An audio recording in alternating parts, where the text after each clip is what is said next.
बच्चों, चलो फिर से स्वागत है आपका एक बार विज्ञान विषय की क्लास में। और 8th क्लास हम लोग विज्ञान विषय में पार्ट 2 पढ़ रहे हैं बेटा, सूक्ष्म जीव, मित्र एवं शत्रु। इसमें हम लोग बहुत कुछ देख चुके हैं कि किस तरह से कितने वर्गों में सूक्ष्म जीवों को बांटा जा सकता है, सूक्ष्म जीव क्या होते हैं। फिर हमने देखा कि सूक्ष्म जीव सारे जो है ना तो लाभदायक होते हैं और ना ही हानिकारक होते हैं। तो हानिकारक और लाभदायक सूक्ष्म जीवों के बारे में पढ़ा।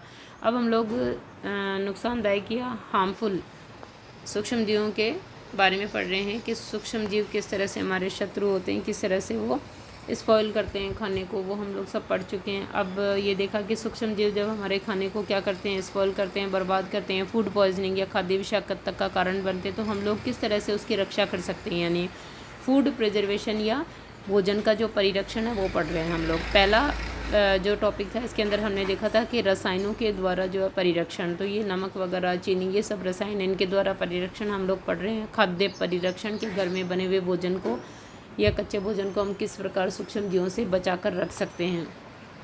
तो पहला देखेंगे हम लोग नमक द्वारा परिरक्षण। सामान्य नमक का उपयोग मांस एवं मछली के परिरक्षण के लिए काफ़ी लंबे समय से किया जाता रहा है या किया जा रहा है। आप सब देखते हो कई बार घरों में दाल वगैरह भी हम लोग हल्दी या नमक लगा कर रखते हैं ना बच्चों, क्योंकि नमक के अंदर जो है वो सूक्ष्म जीवों की वृद्धि नहीं होती है। तो नमक जो है वो एक परिरक्षक के रूप में काम में आता है। जीवाणु की वृद्धि रोकने के लिए मांस तथा मछली को सूखे नमक से ढककर या सूखे नमक में लपेट कर रखा जाता है। नमक का उपयोग आम, आंवला एवं इमली के परिरक्षण में भी किया जाता है। घरों में सब देखते हो आप। अगला है भोजन का परिरक्षण चीनी के द्वारा। किस तरह से चीनी के द्वारा भोजन को बनाया जा सकता है। बच्चों, आपने सब ने जो है वो मुरब्बा, चाशनी, रसगुल्ले वगैरह भी आप देखते हो चाशनी के अंदर आते हैं, क्योंकि ये चीनी का गाढ़ा घोल होती है और इसके अंदर जो है वो सूक्ष्म जीवों की वृद्धि संभव नहीं है। इसीलिए हम लोग अचार मुरब्बे में क्या डालते हैं, चीनी का घोल डालते हैं या चीनी मिलाते हैं मीठे अचार के अंदर। देखिए जैम, जेली, स्क्वैश में भी चीनी का गाढ़ा घोल होता है या चाशनी होती है। जैम, जेली और स्क्वैश का परिरक्षण चीनी द्वारा किया जाता है। चीनी के प्रयोग से खाद्य पदार्थ की नमी में क्या आ जाती है, कमी आ जाती है, ड्राइनेस आ जाती है उसके अंदर, जो संदूषण कम करने वाले जीवाणुओं की वृद्धि को नियंत्रित करती है। जो संदूषण करने वाले जीवाणुओं की वृद्धि को क्या करती है, नियंत्रित करती है। यानी जो भी हमारे भोजन को सड़ाते हैं जीवाणु, उनकी ग्रोथ को रोक देती है चीनी। अगला है तेल एवं सिरके द्वारा। अचार वगैरह में सबने आपने तेल और सिरका डालते हुए देखा होगा, क्योंकि तेल भी इतना गाढ़ा घोल होता है, उसके अंदर से सूक्ष्म जीव क्या नहीं कर पाते, वृद्धि नहीं कर पाते, जम जाते हैं। तेल एवं सिरके का उपयोग अचार को संदूषण से बचाने में किया जाता है, क्योंकि इसमें जीवाणु जीवित नहीं रह सकते हैं। सब्जियां, फल, मछली तथा मांस का परिरक्षण इस विधि द्वारा किया जाता है। किसके द्वारा, या तो सिरका डालकर, सिरका आप देखते हो ना मार्केट में मिलता है, ठीक है, सेब का सिरका, यानी सेब भी खट्टे होते हैं तो सेब का जो कच्चे सेब का जूस निकाला जाता है वो सेब का सिरका होता है। ऐसे ही नींबू का सिरका होता है। तो ये सब जो है वो अचार को परिरक्षित करने के काम में आते हैं। और तेल भी डाला जाता है अचार के ऊपर। तो इस तरह से तेल और सिरका भी जो है वो क्या है, परिरक्षक पदार्थ हैं। अब अगला है गर्म एवं ठंडा करके, यानी अचानक गर्म करो फिर अचानक ठंडा करो। उससे भी क्या होता है कि टेम्परेचर में परिवर्तन या तापमान में परिवर्तन आने की वजह से बच्चों सूक्ष्म जीवों की वृद्धि रुक जाती है। आपने अपनी माँ को दूध उबाल कर रखते हुए देखा होगा, उबालने से अनेक सूक्ष्म जीव क्या हो जाते हैं बेटा, नष्ट हो जाते हैं। जब हम किसी चीज़ को गर्म करते हैं, जैसे पानी को भी डॉक्टर ये कहता है ना, डायरिया होने पर उबाल कर पीजिए, इसीलिए कहता है कि उबाल कर पीने, ठंडा करके पीने का मतलब एक ही होता है कि जब आप उबालते हो किसी भी चीज़ को तो उसके अंदर यदि सूक्ष्म जीव होंगे तो वो उबलने से, टेम्परेचर बढ़ने से नष्ट हो जाएंगे। इसी प्रकार हम अपना भोजन रेफ्रिजरेटर में रखते हैं, क्योंकि सूक्ष्म जीवों को भी एक निश्चित तापमान परास चाहिए होती है वृद्धि करने के लिए। रेफ्रिजरेटर में रखते हैं तो हम लोग क्या कर देते हैं, तापमान कम होता है हमारे फ्रिज का, तो वहाँ कम तापमान में भी ऐसे सूक्ष्म जीव वृद्धि नहीं कर पाते। या फिर हम लोग बहुत अधिक गर्म करते हैं तो उसमें भी सूक्ष्म जीव वृद्धि नहीं कर पाते हैं। तो इस प्रकार हम लोग ठंडे या गर्म की सहायता से ठंडा करके कुछ चीज़ों को, जैसे हम लोग फ्रिज में रखते हैं सड़न से बचाने के लिए, कुछ को हम गर्म करके रखते हैं, तो ठंडा गर्म करके भी हम लोग क्या कर सकते हैं, भोजन को सूक्ष्म जीवों से बचा सकते हैं।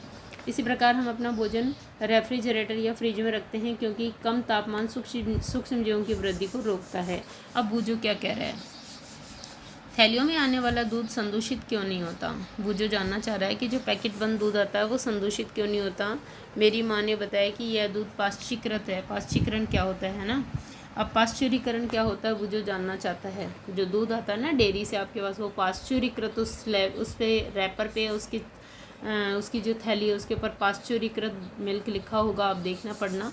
तो पाश्चुरीकरण क्या होता है, देखो ये भी एक टेम्परेचर के ऊपर आधारित या तापमान के ऊपर आधारित प्रोसेस है प्रिजर्विंग का। पाश्चुरीकृत दूध को बिना उबाले इस्तेमाल किया जा सकता है। क्या किया जा सकता है, बिना उबाले भी हम लोग डायरेक्ट चाय वगैरह में इस्तेमाल कर सकते हैं, क्योंकि यह सूक्ष्म जीवों से मुक्त होता है। अब ये मुक्त कैसे होता है बच्चों देखेंगे, और आपके कई बार पूछा जा चुका है कि पाश्चुरीकरण जो है वो क्या है, तो इसको ढंग से आप कॉपी में कर लेंगे। पाश्चुरीकरण क्या है, क्योंकि यह सूक्ष्म जीवों से मुक्त होता है, इसके लिए देखो पाश्चुरीकरण की ये विधि है। पाश्चुरीकरण क्या है, इसमें यह करना है, इसके लिए दूध को 70 डिग्री सेल्सियस पर 15 से 30 सेकंड के लिए गर्म करते हैं। कितनी देर, 15 से 30 सेकंड पर 70 डिग्री सेल्सियस पर गर्म करते हैं। फिर यकायक ठंडा करते हैं। फिर मशीनों के द्वारा उसमें वायु प्रवाहित करके उसको ठंडा किया जाता है। ठंडा कर उसका भंडारण कर लेते हैं, यानी उसको पैकेट में बंद कर देते हैं। ऐसा करने से सूक्ष्म जीवों की वृद्धि क्या हो जाती है, रुक जाती है। यानी अचानक 70 डिग्री सेल्सियस पर या 70 डिग्री सेंटीग्रेड पर 15 से 30 सेकंड के लिए गर्म करते हैं, फिर अचानक ठंडा करते हैं और उसको पैकेट में बंद कर देते हैं। ऐसा करने से सूक्ष्म जीवों की वृद्धि रुक जाती है। इस प्रक्रिया की खोज किसने की थी, लुई पाश्चर नामक वैज्ञानिक ने की थी, इसीलिए उसके नाम पे ही इसको पाश्चुरीकरण कहा जाता है। अब भंडारण और पैकिंग, ठीक है, किस तरह से भंडारित करते हैं, इकट्ठा करते हैं या पैक करके रखते हैं। देखिए आजकल मेवे तथा सब्जियां भी वायुरोधी सील किए गए पैकेटों में बेचे जाते हैं। आप देखते हो ना, सबके पैकेट्स आते हैं और ये एयर टाइट पैकेट होते हैं, हवा नहीं भरी होती है इनके अंदर, ठीक है। बाहर से हवा अंदर एंटर नहीं कर सकती, अंदर की हवा बाहर नहीं आ सकती है, जिससे सूक्ष्म जीव से सुरक्षा होती है इनकी। अब देखो नाइट्रोजन स्थिरीकरण एक टॉपिक और है सूक्ष्म जीवों से रिलेटेड कि नाइट्रोजन का स्थिरीकरण कैसे होता है। आप जानते हो कि वायुमंडल में बहुत सारी नाइट्रोजन है, लगभग 78% है, लेकिन हमारे पौधे जो हैं वो क्या नहीं कर सकते हैं, इसको वायुमंडलीय गैस के रूप में सीधे ही अपने पोषक तत्व के रूप में नहीं ले सकते हैं। तो कुछ जीवाणुओं के द्वारा, मैंने आपको पहले भी बताया था, है ना, कि जो दलहनी पौधे या फलीदार पौधे हैं, उनकी जो गांठें होती है, उनके अंदर छोटी छोटी बेर जैसी, जड़ों के अंदर बेर जैसी छोटी छोटी गांठें पाई जाती हैं उन पौधों के, और उनमें एक जीवाणु रहता है। वो जीवाणु क्या कर देता है, नाइट्रोजन का फिक्सेशन या स्थिरीकरण कर देता है और उसे सीधे नाइट्रोजन गैस से नाइट्रेट्स और नाइट्राइट्स में बदल देता है। तो इस तरह से नाइट्रोजन का फिक्सेशन करने में भी जीवाणु काम में आते हैं। देखो आपने कक्षा 6 और 7 में राइजोबियम जीवाणु, कौन सा जीवाणु होता है वो, राइजोबियम जीवाणु के बारे में पढ़ा है। जो लेग्यूम पौधे वो होते हैं फलीदार पौधे या दलहनी पौधे में नाइट्रोजन स्थिरीकरण में सहायक होते हैं। स्मरण कीजिए, राइजोबियम लेग्यूम पौधों की ग्रंथिकाएँ होती हैं, इनकी जड़ों में छोटी छोटी गांठें होती है, वो जैसे सेम और मटर जो एक सहजीविता है, ठीक है ना, उनमें पाए जाते हैं। सहजीवी के रूप में रहते हैं। सहजीवी का मतलब होता है दोनों साथ साथ जीवन यापन करते हैं और एक दूसरे को लाभ पहुंचाते हैं। कभी कभी तड़ित विद्युत द्वारा भी नाइट्रोजन का स्थिरीकरण होता है। तो देखो जैविक नाइट्रोजन स्थिरीकरण तो होता है जीवाणु द्वारा, और अजैविक होता है वो जब बिजली चमकती है ना, तो बिजली से जो वायुमंडल की नाइट्रोजन है वो पानी में घुल करके और कहाँ आ जाती है, ज़मीन पे आ जाती है और वहाँ नाइट्रेट्स और नाइट्राइट्स में बदल जाती है। परंतु आप जानते हैं कि नाइट्रोजन की मात्रा वायुमंडल में क्या है, स्थिर रहती है। आपको आश्चर्य होगा कि यह कैसे संभव है। आइए इसके विषय में अगले भाग में समझते हैं। तो ये देखो, इस चित्र को बना लेना आप। यहाँ पर छोटी छोटी बेर जैसी आपको संरचनाएं दिख रही है, ये गांठें दिख रही है आपको, यही रूट नोड्यूल्स या ग्रंथिकाएँ हैं, और इन्हीं के अंदर जो है वो राइजोबियम जीवाणु सहजीवन के रूप में रहता है। और ये चित्र किसका है, एक लेग्यूम पौधे का, यानी जैसे फलीदार जो पौधा होता है ना, उसकी जड़ों का चित्र है बेटा ये। यहाँ से ये बनाना आप, खाद्य परिरक्षण करना चीनी द्वारा, नमक द्वारा, ठीक है ना, सिरके द्वारा, ये सारी चीज़ें आपको करनी है, कर ली होंगी शायद आपने, PDF पहले ही दे दी थी मैंने। अब इसको अच्छी तरह से सुनकर समझ लीजिए कि नाइट्रोजन स्थिरीकरण क्या है, भंडारण और पैकिंग किस तरह से करते हैं। तो ये आपको यहाँ से करना है। पाठ को आगे हम लोग अगली वीडियो से बढ़ाएंगे।